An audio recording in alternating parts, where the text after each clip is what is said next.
everyone. So we'll start with some of the guests that we have got here. Some of the people who oppose hatred. We've got all of them here. So we'll start and we'll have a few people join us. So we'll talk. Everyone's going to give a quick introduction of why they oppose and what's the protest all about, inshallah. And slowly with that, we'll make our calls stronger from there. So I'll give you a quick brief what's happening. I'll give you a quick development and the action plan that has been taking place. The moment Australians came to know that this guy by the name Tejasvi Surya, who is a sitting Indian MP, a politician, is visiting Australia, immediately the first people to reject, the first group of people to oppose him were the Indian diaspora here in Australia. So the Indians overwhelmingly oppose and reject Tejasvi. So that's the first thing that everybody needs to be aware of. And this Indian diaspora includes, it's interesting, this Indian diaspora includes Indian Muslims, Indian Hindus, Indian Christians, and Indian Sikh.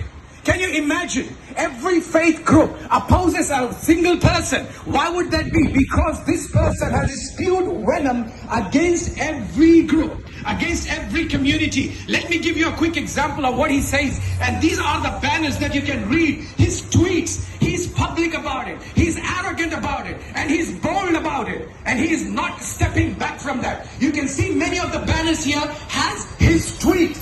And one of the statements he made, he said, he wants the Muslims and Christians to be forcefully converted to Hinduism. Can you imagine this religious bigotry that he is bringing to our country, Australia? So the first thing, as I said, Indian diaspora in Australia overwhelmingly refused and rejected him. We had, we had an online petition which had more than 5,000 Australians sign that this person should not be allowed to come to Australia. Now, another important point that I want to tell you. Who is running this campaign against Tejasvi?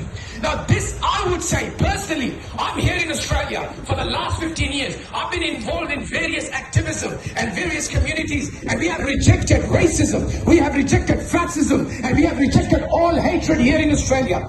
However, this very campaign against Tejasvi Surya is not run by one particular group or individual. That's the amazing part of it. It's not one group, it's not one person. It's the entire community, the religious groups, the students from universities, we've got academics,